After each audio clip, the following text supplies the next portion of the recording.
Okay, I have some other things, but I wanted to ask you, after your honor roll of dues, I wanted to ask you to confirm that 6 countries have now lost the right to vote in the General Assembly, including Libya, Sudan, Venezuela, Vanuatu, PNG, Papua New Guinea, and Cabo Verde, and whether there are any moves afoot to get either to get some of the country's votes restored, or whether Mr. Cobbler has spoken to the government of Libya in terms of what's No, the I will. Somebody from my office will bring in the sheet, but I think there are 6 countries. So by the time the briefing ends, I will have the update. And I guess for you. since people are asking you for your opinion what's That's your opinion? what I'm here. Do you see a trend? I mean, given that both Venezuela and Libya have carbon resources, what can you say about this list? What do you interpret it? Do you think that countries actually have? I mean, you have this honor roll.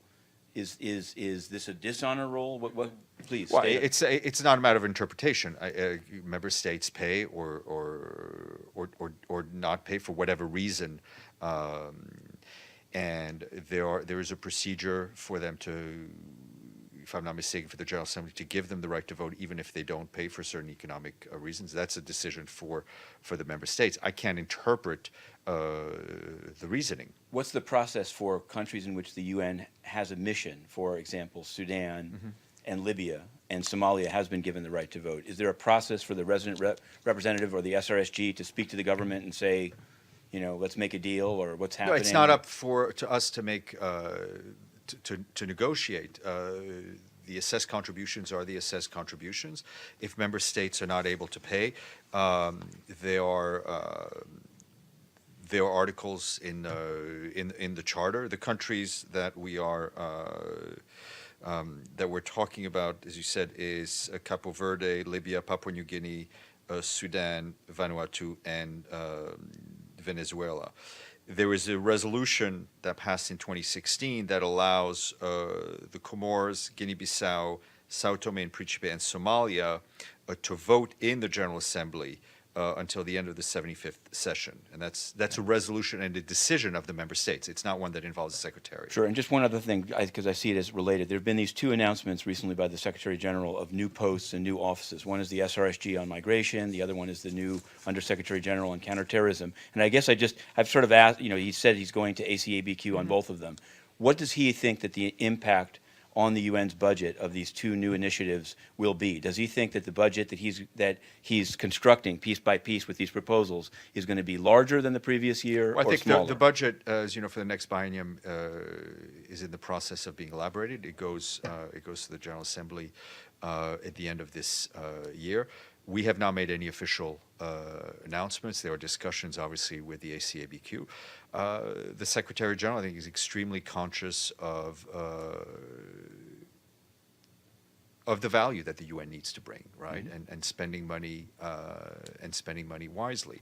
So I would encourage you to wait a little bit and see how the structure looks after we're done with the process, and what the new budget looks like, and where the resources are allocated. Can you just, this is the last one on this, is there a way, maybe not standing from the podium, but today, to give kind of a ballpark figure of the cost of the two initiatives that he's announced?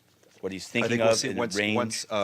once all the process is completed, we may be able to do that. Carl. On this, because I did notice that the Secretary General, when he was asked about Iraq and Gaza, said this is not our topic today. So I guess I just want to back this up to say there should be a point where, for example, we can ask him about I think UN spending, we can ask him about management I understand, issues, but and he he's not did. going to have a press conference. He did. I think he did say it wasn't tough, but he did answer the question. Right, but so, yes, go ahead.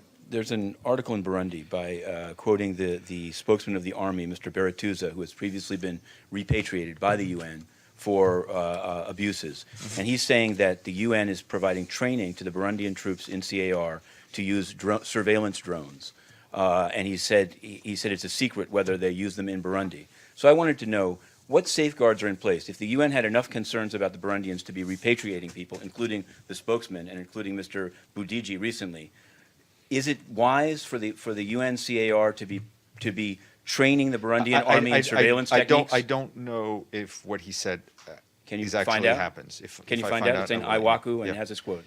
I wanted to know whether you can give a readout of the meeting that the Secretary General had yesterday with CPJ and Reporters Sans Frontières, and specifically, this is the one sort of, I guess, either did the topic arise, or does he have any thoughts on, just given what you've just said, there actually being due process rights for journalists within the UN? Are you aware of any such rules? I think there is. There was no discussion of due process rights for journalists in the UN, but I think there is due process So there rights was a letter from for David journalists. Kay to I'm Jason- saying I think there is due process right So for is journalists there a in the hearing UN. supposed to be given before somebody is actually thrown out or have their? I think, I'm asking Matthew, you. I mean, you're No, talking you about keep your saying it. case. Yeah, I know. I am, because there's no Mr. due Klein. process.